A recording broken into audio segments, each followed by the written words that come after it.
Hey guys, welcome back to a new episode of Gunpla TV. This is episode number 287. I'm your host, Todd. Wow. And look who is here with me. It's been a while. Yes, this is, of course... I'm Scott. Scott Hards, CEO of HLJ, CEO and founder. CEO Sounds so and impressive. founder. So, the big man, the big boss. I was just thinking, you've been in Japan too long when you do, like, peace signs all the time. Right. Like Richard Nixon or something. Yeah, but have you seen, like, the new fancy peace signs? Like, I went to Disneyland recently, and, like, the girls there, they're like... Oh, that's like one of those, what is it, Pulp Fiction dance? Rhyme is peace, things? but they don't Okay. want to just do like the standard piece. They have to go crazy with like the piece, and like their hands are like really stretched. And How would we explain to space aliens when they come down and visit us why we're doing this? I don't know what we could tell them. Anyhow, what's up this week, Todd? all right, so this week we have a lot to cover. We do have a Yeah. lot to cover. So actually, this week we are following up on a national holiday here in Japan called Obon, and because of that, there was no new Bandai releases that came in this Right. week. But we do have another Kotobukiya release that came in recently. This is called the Black Tortoise. What do you think of this one? Black Tortoise. I think this one looks really cool. It's really zakui looking. Yeah. It has kind of a, I don't know if this is even appropriate in the realm of science fiction, but it has a very sort of realistic feel. Right. Like if you actually were going to build armored, powered suits, that Right. you might get something like this, where it actually looks like it's been designed for practicality or Right. usability rather than just to look cool. Right, it doesn't have stilettos for the feet. It has Right. the actual Yeah, big- exactly. That kind big of stuff, feet. you know.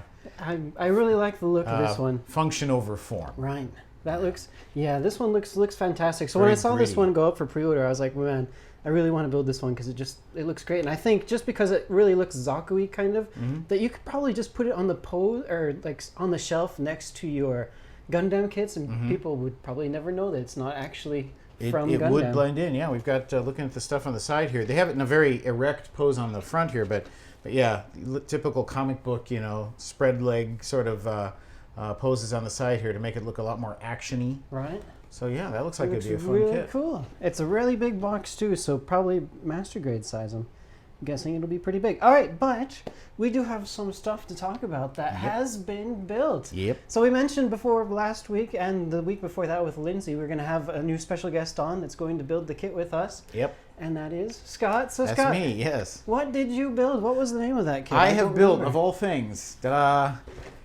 Chaos and Pretty, Magical Girl. I don't know if this is a description or an actual name. It's kind of a mouthful. It is a mouthful. I don't know what we want to call her. CNP? Oh, okay. Or something, I don't know.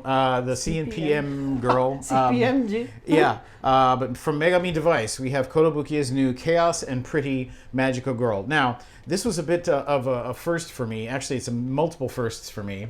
I'm kind of embarrassed to say I've never actually built a Kotobukiya kit before. Okay. This was my first venture into a Kotobukiya product.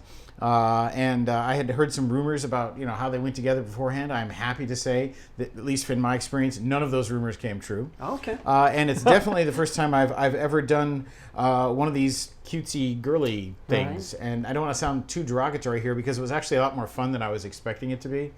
But I've never really been into the the girly thing. But it was amusing, and I was very impressed with once I got her done, the posability and the vast number of accessories that came with this thing. Yeah, I mean, you've been in this hobby industry for such a long time that I was actually kind of really looking forward to hearing you talk about this kit, just to get your take on what you think about Kotobukiya and what they're doing with their kits, because you've done a lot of Bandai kits before. I've done a lot of stuff, yeah, and for me, having run this company now for, my God, it's 23 years. Yeah. I feel so old.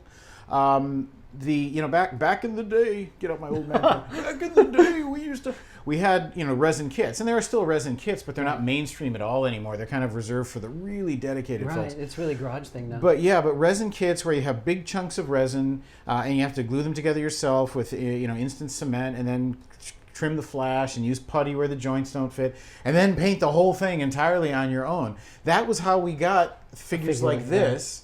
When this company was started, and those have really pretty much gone by the wayside. Right. And then we got all of the completed figures generally produced in China, which are of really nice quality these days. They don't give you any kind of a craft experience at all. Right. It's just like literally open the box, put it down, right. The end. That's and that is interesting if all you want is a piece to look at, but. Right. there's no sense of personal pride or achievement at all in simply opening a box. Right. And I'm thinking, I would have never imagined that we would have plastic models and figures merge in such a way. Bandai is doing great stuff with their Figure-Eyes series of that stuff. Came out recently. And this is like the perfect, sort of hybrid of, the old style figures of girls plus a plastic model, because it literally is a plastic model of a figure of a girl. Right. And I was really impressed at how well the joints work, how well the engineering works, and how good her facial expression and everything was pre-made for you. You're right. So I thought it was a great, sort of combination of being able to say, yeah, I did that, but at the same time, enjoy really high quality finished product. Right. That's exactly how I feel too. I mean, figures are nice, but I like model kits because after you've built it, you feel a lot more connected with the kit. Yeah. And it's just like, this is something I put my time into, and it's a lot more valuable. Yeah. I have, for example, we could go on this subject for hours, but for example, I have. I've often looked for car models of the cars that I've owned. Okay. And most of them, unfortunately, the models aren't available for them. So in some cases, I've had to go to the, what they call mini cars or the die-cast pre-made cars, right? Okay, yeah. So I've got a few die-cast cars, the 1/18th scale of cars I've owned. But then I have like my little Mercedes SLK, the little two-seater, which I had years ago. And I got the Fujimi kit of that.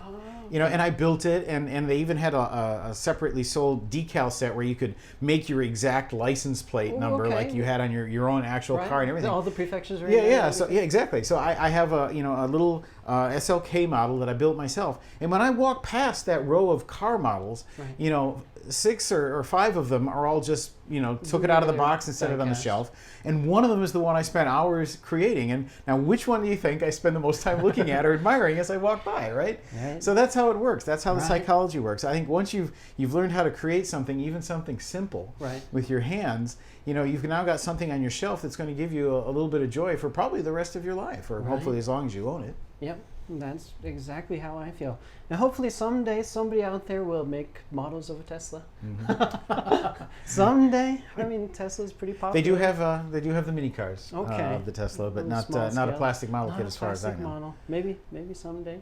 All right, but thank you very much for building that for us. Let's take a closer look at this kit that you've built. And also, I have gone ahead and put together the the real grade Sazabi. So yeah, I'm gonna pick this up here because I think it makes sense to show to the audience, because I built the real grade tall geese a couple months ago.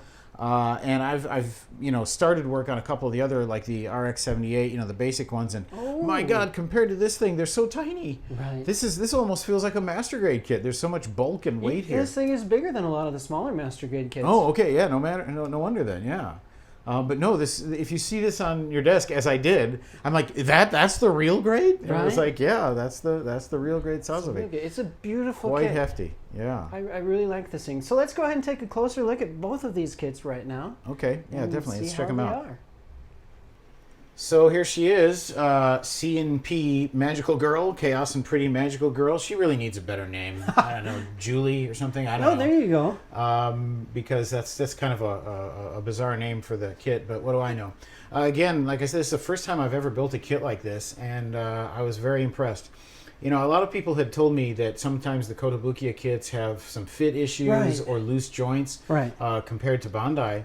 And who of course sets the standard, but I didn't have any issues at all. In fact, a lot of her joints are nice and firm. As you can see, it comes with a display stand that she's being held up with here. Yep, but if you do this carefully, you could actually get her to stand without the use of the display stand, because like the knees and the hip joints and ankles and stuff are stiff enough that it will take the weight. Even on those tiny little feet. Yeah. I was quite impressed with the engineering that went into the part sizing and everything. And I had a lot of fun with this, and maybe this is not news to people who've been building these kits before, but there are so many option parts and things you can do with her. It's kind of like figure Legos. You see her mace here, and her little magical explosion here. Really cool. They actually give you more. We've got more parts for that I haven't even used yet. You get 2 magical explosions and lots of these, I don't know, sort of Doctor Strange style. That does look very Doctor Strangey. Things that you can pile up. And since they use a standard size peg and hole system, you know, pretty much you can stick almost any of these things almost anywhere. If you look closer, you can see like around the edges of her skirt, she has There's some little holes there. where you can put things there. You know, the back of her head, the middle of her back, all over the place. You've got holes, and the weapons themselves can also be, you know, reformed into different shapes and stuff. Kind of the highlight or the interesting part of the kit is it comes with this cute pink laminated chain, which is actual metal. That's what I was going to ask. Is that's actually metal? Yeah, it's an actual metal chain that, I was like, that comes that's in the really kit. fine, that chain. I was like, there's no way that could be plastic. So anyhow, there's just so much you can do here. Let's take her down and strip her down here a little bit. That didn't come out right. Let's take some of the accessories off. Okay. So, you know, like the wings on her back here can come off. Everything can come off pretty straightforward. Those wings are on there pretty good. Yep, there go the wings. And these can now be put, the other major use for the wings, according to the suggestions or whatever you want to call it, is that they actually go on. Okay, you stand there for a moment. Oh, is she going to stand? Yeah, if you work on it, she'll stand, even without all that stuff. She's like I really said. doing some splits there. Of course, now that I'm trying to do it on live camera, Right. of course it's not going to work out. But I was able to do this at home quite easily. Okay, darling. Well, never mind. We'll let Todd hold her up there for a There moment. you go. But yeah, this mace that she's got here, the wings can actually also connect to those. And that's actually something they directly suggest that you do. So you can have her holding this sort of giant winged mace, which is going to be pretty heavy. And then they also show you also get extra handles too for these weapons. But one of the other options is they were showing how you can like take one of these off. Maybe we'll get rid of that, and you can double up the handles so you have it extra long, and then you flip it over like this and bend the tip a bit, and now you have this sort of horrible looking scythe, like a a death scythe or something that she can hopefully slice magical enemies in half with or whatever. But so there's a lot of creative options that you can do. They show, of course, some of these options on the side of the box here. Oops, knocked you over with your own box. Sorry there. So yeah, all of these options shown on the box. Now I will point out also, you can build her in what they call just regular mode, which is just like street clothes, although that's not really street clothes. Right. But she's got a separate head of hair, standard brown hair. Plus, she's got flesh-colored feet that that you can build if you don't like her in the boots and everything. Oh, okay. So you can, and of course, then mix and match as you want, because everything can come off and go back on. So the creative possibilities here are very high. And you can also use it, because it's the standard size peg and hole system, with all of the Frame Arms Girl stuff. So, I mean, literally, you can change her head, you can change limbs, you can just go completely nuts if you have some of the other stuff in the Kotobukiya series of these kits. So if you're really into these sorts of figures, the possibilities are literally endless here. Now, I really kind of love this sort of magical blast effect. It's so simple. It's just 3 little yellow parts, but it has such kind of a cool look to it, and I really enjoy. There we go, got it. Oh. Okay, I really enjoyed posing her with that, because I put her sort of mean face in, or determined face, or whatever you want to call it, battle face. Right. So it looks like she's really in the heat of the action there. She comes with 2 other faces as well. We have just sort of the standard expression, and also a cutesy winky face. Okay. That you can replace the current features with.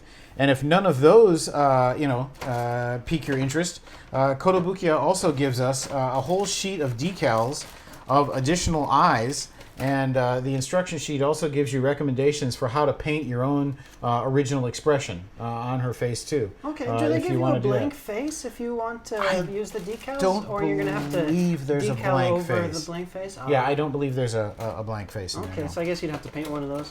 And then hands. Oh my God, the puns come endlessly here. Give me a hand, jeez. I mean, it's kind of hard to see in the bags here, but there are so many sets of hands. I think like 8 sets of hands that come here with various poses, like index fingers out, weapon gripping hands, which I'm using, and you saw. And the weapon gripping hands, these are made of a great material that can really hold tightly onto the weapons. Open hands, fists, the usual assortment of hands, so you can really go with almost any pose you want. So yeah, the creativity and posing and setup is just about endless with this, and it's going to provide you with a lot of entertainment, after you've completed the kit. So a great desktop in your office type mascot to have there, and maybe once a week when you're on a boring phone call or something, start fiddling with parts and make her into something a little bit more interesting for that particular week or whatever. There you go. Assembly was easy. She took me exactly 3.5 hours. Oh, not bad. Not to bad put at together. There are some very small parts on some of the joints, like the wrist joints and stuff, have some really small bits. But if you've ever done a kit like this before, you won't have any trouble putting them together. So I guess that's enough. Chaos and Pretty Magical Girl had a lot of fun. Okay, well, thank you very much for building that. I think I might try one of the Frame Arms girls next myself. Okay, I think we got a lot of those in stock. So you ready? Let's have a look at the Sazabi next. So it's time for a look at the real grade. Boy, look at that guy. Yeah. Isn't that really awesome looking? He's just big and beautiful. The Sazabi is such an awesome, iconic design. I mean, even if you've never even seen the media that it's in, just having one of those it would be a great addition to any collection. Now you had we should bring your other one over here.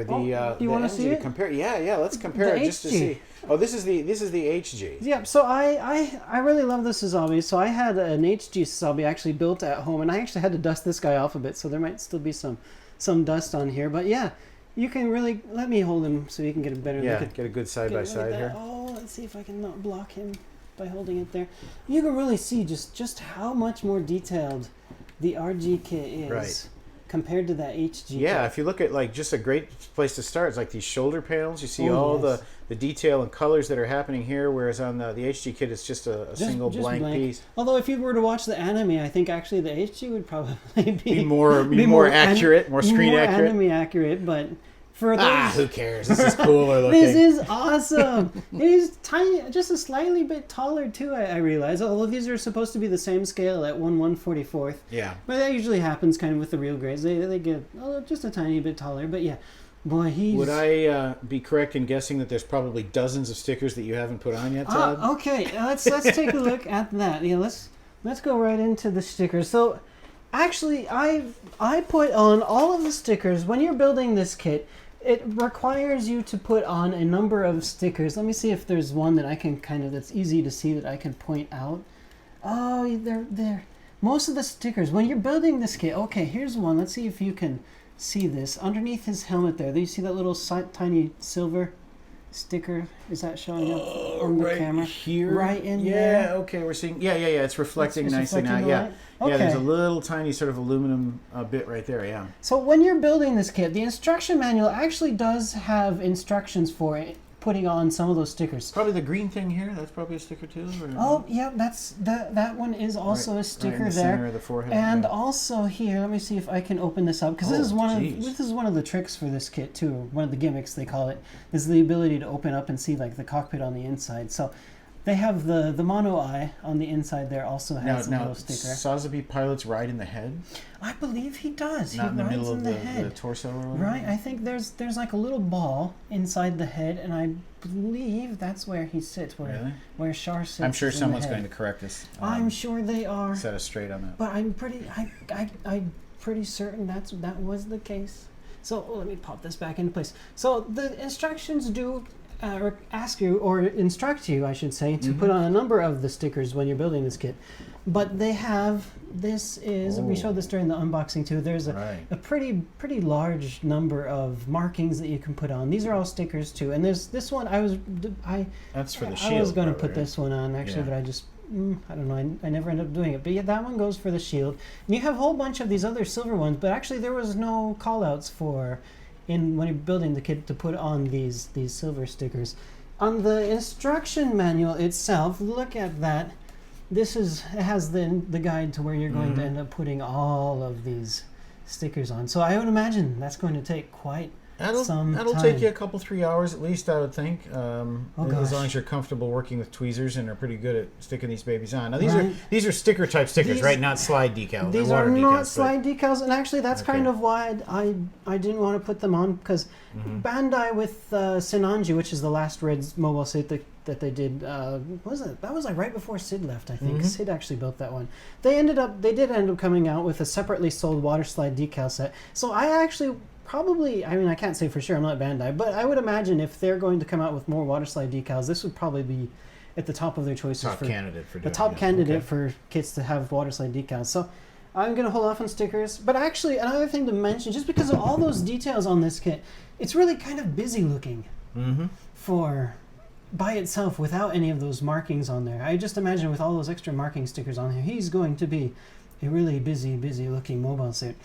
All right, so let's get into, so I showed you that the cockpit can open up, and there's a number of other parts on this kit that can open up as well. So let's start here down at the leg. So we have this, you can see, we mentioned last week during the unboxing that there's a couple of different colored red plastics. You got like more like a Ferrari red, deep red, and you got this more kind of lighter salmonish type red. So there's a section on the leg here, and then this one can slide open like that, so you can kind of see underneath the leg. For more vectored thrust. For more vectored thrust, and for more fun, I guess you could say. Now the foot also has some pretty good articulation and whatnot. So you can move the toe. It has a joint for the toe action, and also the heel can also move out as well. Okay. So. And then you get a split here in the middle. So the Wow. feet really have some great articulation for the feet. Wow. Now let's see what else. Oh, the shoulder. Let's take a look at the shoulder. So you see here, I have this in the open position right now, but you can actually slide this closed as well. Oh, jeez. Okay. So if you want to cover that up and make it more solid, then you just go ahead and. So that pops open when he gets mad or has to go into full battle mode or whatever. Right. The Sazabi doesn't have like a psycho frame type thing, so it's not like the unicorn where it has that whole thing that pops up. But a good snap action. That is pretty good, isn't it? They did a really good job on this kit. Now, there's like one test that I always kind of do for some of these kits, and that is like, how solid is it? Like, if you can hold it by one leg, does it really flop around? And this guy's pretty solid, I'm going to say. So, you can, I mean, he's a bit heavy, so of course he's going to move a little bit, but I was really impressed with how solid and how tightly fit these joints were on this kit. Now, speaking of the joints, on the internet, there was a Japanese YouTuber, and I saw a lot of people. He was like the first person to get this kit built and show it off on the web. And I don't know what he did, but he broke both of the shoulder joints on this kit. And he released this YouTube video. He's like, oh man, I broke the shoulder joints. And a lot of people out there were like, oh my gosh, they botched the Sazabi. It's not a great kit. The shoulder joints break easily. And you know, he's the only person that I've ever seen that actually had that problem. There's a number of other people that have built this kit so far, and nobody besides that guy has broken the shoulder joints. They've got this like joint that you can kind of pop out, but I'm not sure what he did. So I just wanted to confirm with you guys out there that that's not the case. That didn't happen with this kit for me at all. So I gotta say it's pretty solid. You don't have to really worry about that. Well, you never know. Some of those guys, their whole point is they're trying to just get it out first, right? And therefore he's rushed. He really rushed it. Maybe just didn't follow the instructions properly or something. Probably not. Who knows? But yeah, because the shoulder joints move out, you get some really good articulation with this guy in his arms, and that's another great thing about this kit. I don't want to really go into it too much on this episode because we probably don't have enough time for all of that. Is this guy has some really great articulation actually for being such a giant, big mobile suit. So you're going to really be able to get some good poses on this kit. So if you want a Sazabi that is built for posing, then maybe you might want to, the real grade. You probably want to take a good look at the real grade.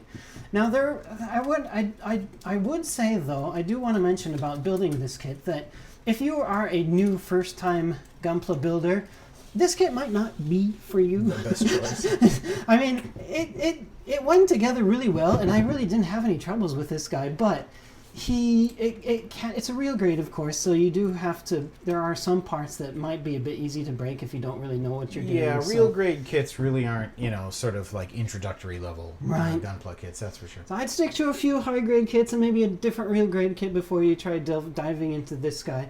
But yeah, he's a really solid build. Now there is one thing that I do want to point out also that was really kind of tricky to build, is they have this on the backpack here. Let me see if I can open it up. You have this part that can slide out here. But when you connect this sliding door to the backpack, it's a really tricky maneuver. It's got like a wide horizontal peg, and you have to put it in this way, but then you have to twist it. And when you're twisting it, that plastic really bends. Ooh. So when I was building, I was like, I had to double check and look at the manual, like, is this correct? This is really what I'm supposed to be doing? Because I was just afraid, like, I'm going to break this part, aren't I? And I was deathly afraid of breaking something. No, it looks like you did it right. I got it in there, but I just wanted to point that out. But there are a couple of points in this kit where it gets a little bit like challenging, but it does go together as it should. Now, of course, I want to mention we got the weapons to look at here. He's got a really, I love the look of this gun. It's really, gosh, nice and square, and kind of reminds me of like 1980s like style, the squarish type style. Right. Let me pop off. Oh, maybe I can't pop that off. The shield holds onto his arm really well. Now I'm having a... Oh, jeez. These open up and everything? Right? The funnels, that's what they're called. So the funnels on the back, you can open these guys up like that. Wow. And you're going to end up cutting like a million of these little parts. So let me show you. The funnels themselves, they pop out of the backpack. And the funnels have individual thrusters. Oh, jeez. Individual, what do you call it?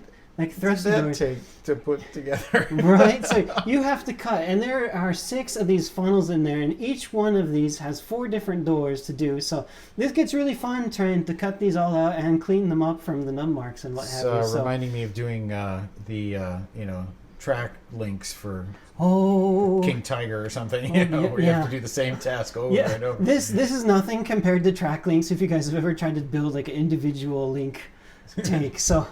I can't complain too much because this actually didn't, compared to that, this didn't take too long. That's really cool. That is really, really awesome. I gotta say, guys, I'm really impressed by this kit.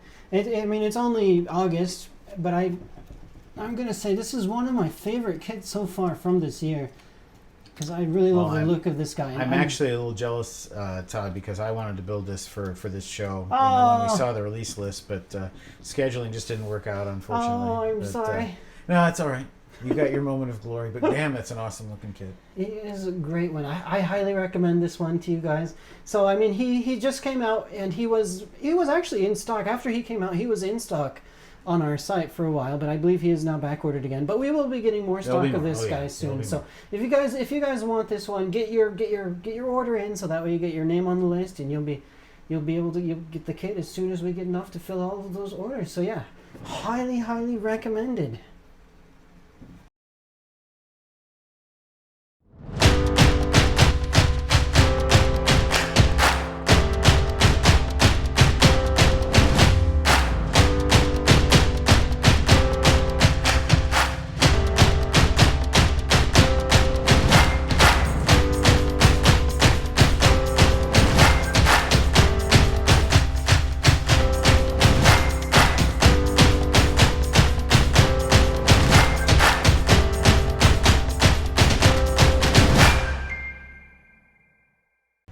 Okay, so that was a lot to talk about, wasn't it? We had 2 kits to talk about, a lot to cover.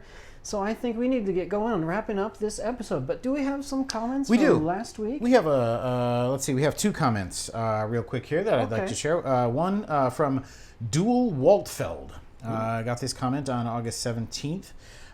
He says, this person says, you never know.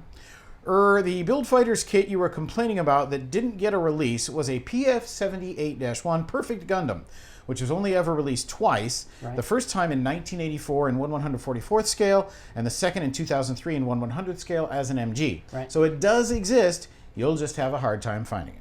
Okay, well, thank you for that clarification. Thank you very much. I think the Master Grade is still available. Well, both of those kits are technically still available. My complaint was I wanted that one in the new Build Fighters lineup as a new HG kit. So there's the Master Grade, of course, but I kind of have a thing for 1/144 scale kits. So keep it all sort of in the same scheme, Like that's like with the aircraft models, I just like to build the 1/72nd scale mainly, because that way you can just keep it. We'll have to have a conversation about that because I'm totally a 1/48th guy. Well, but when you do the bombers, then the bombers get really big in 1/148 scale.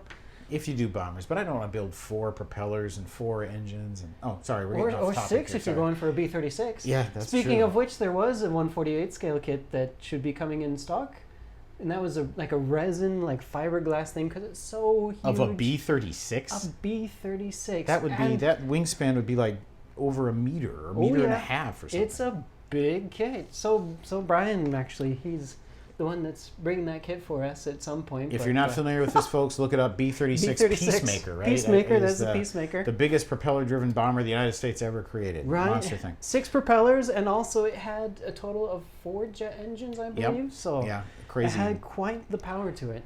All right, getting back on topic. Sorry, Gundam fans. Cross Mirage also wrote us and said, I have a strange urge to recolor that Kamen Rider with a Pepsi Man scheme. Okay, so yeah, I think I totally understand what he's talking about. You saw that kit too when I had it sitting on my desk there. Yeah. The color scheme does kind of, sort of make you think about a certain carbonated beverage. Right, but this is some of the fun that you could do with plastic models. You can go out there and you can repaint it. You can make your Pepsi Man. Cross Mirage, do it, and we'll put it on this show. Yeah, if you do it, take pictures, and we'll put it on the show for you. All right, excellent. All right, so I think we have a new giveaway to do for this week. So the random number generator has chosen a low number this week. We have comment number 12. Number 12. And this goes to Rocka Tryon. And he says, RG never disappoints me. Look at that inner frame detail. Yeah. So yeah, that kit about sums it up. That about really does sum it up. Although this kit is completely finished, you can't see you couldn't see the inner frame detail on this kit, but you can see it on the images online. But yeah, the real great. And Rocketron, you are the proud recipient of a 2,000 yen store credit from HobbyLink Japan. Thank you very much. Spend it wisely. We will be contacting you shortly to get your contact details for the credit. All right, so if you guys also would like to win 2,000 yen HobbyLink Japan store credit, all you need to do is go to hobbylink.tv, find episode number 287, and post a comment. So please remember, you do have to post a comment on hobbylink.tv and not YouTube. Although you can comment on YouTube. We do love to read everybody's comments, so please go ahead and send those comments in. Most of them. Sometimes people write stuff we really wish they hadn't, but it's the internet. It is indeed the internet, so gotta stay positive. But yep, internet will be internet. Speaking of internet, you guys can also find this on Facebook and Twitter and Instagram and Tumblr. Pretty much all of the social media sites that matter. You can find us. And that will pretty much wrap it up for this episode. Okay, well, thank you very much, everybody, for watching.